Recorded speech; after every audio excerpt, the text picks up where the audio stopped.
Analytique des concepts, gouvernement démocratique.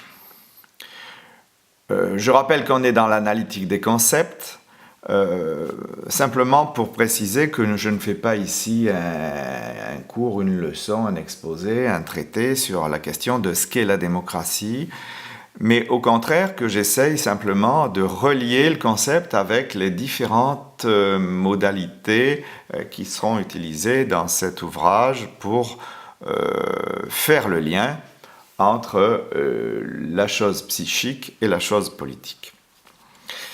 Alors, la démocratie, elle est ici.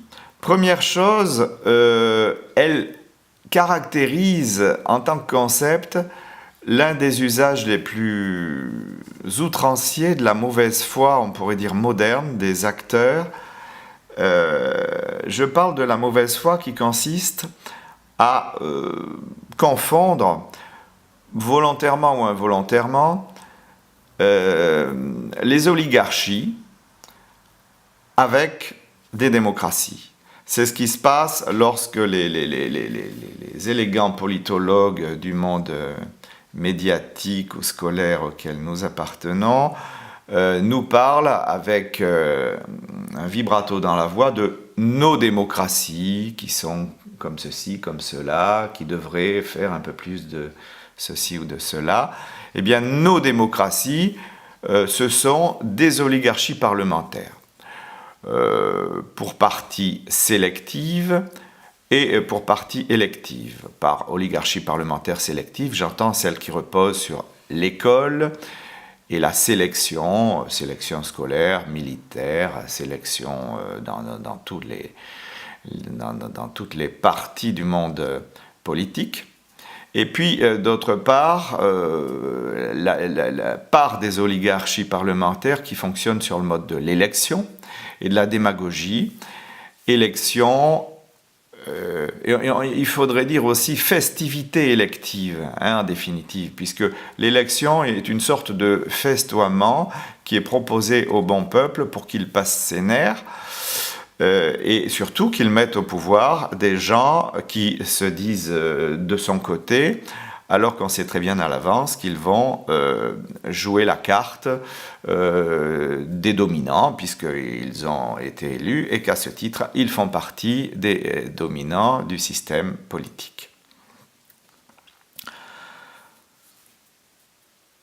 Alors, démocratie, c'est ce qui va figurer à cette place-là du schéma sur le tableau des objets de la chose politique. Maintenant, cette place-là sera aussi sur le tableau des objets de la chose psychique, celle qu'on va appeler la schizophrénie ou la personnalité schizoïde.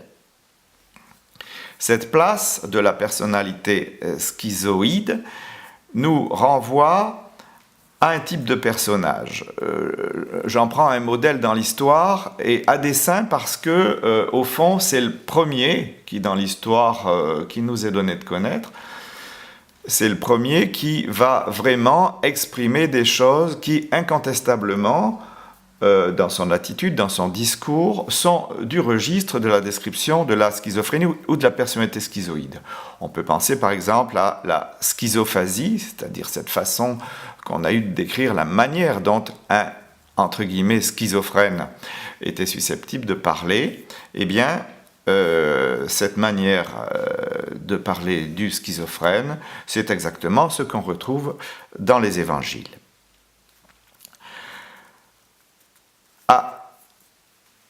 En complément de cette vision qui oppose donc un type de gouvernement, qui oppose, ou plutôt qui fait correspondre un type de gouvernement à un type de personnalité, en complément de cela, je développerai la lecture, alors on va dire la lecture anthropologique de ces caractères, qui va, elle, nous situer dans un espace intermédiaire et qui va faire jouer ce que j'ai illustré dans développement sous le titre de l'Hexagone de Robert Blanchet. Alors, qu'est-ce qui ici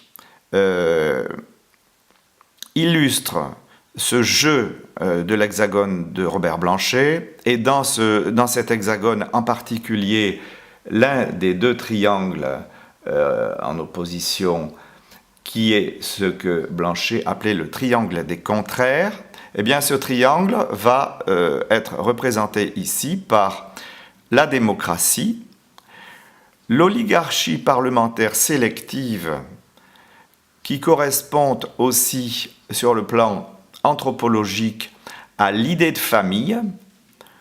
On se sélectionne et on peaufine les individus de la famille pour se les représenter comme méritant la possibilité d'appartenir à telle famille. Et puis, ici, pour former le triangle, on voit ici se former donc ce premier triangle des contraires. Eh bien, le mythe humaniste ou préhumaniste peut-être, mais on peut penser que l'humanisme ne repose que sur ce qu'il y a à piocher dans ce mythe, le mythe de la patrie. Alors on reconnaît donc effectivement ce qu'on pourrait appeler notre triangle républicain de base, qui va être représenté par travail, famille, patrie. Alors, je renvoie pour la lecture de cette interprétation, je me doute qu'on ne manquera pas de me faire le reproche qu'il s'agit d'une interprétation, voire d'une interprétation un peu lâche.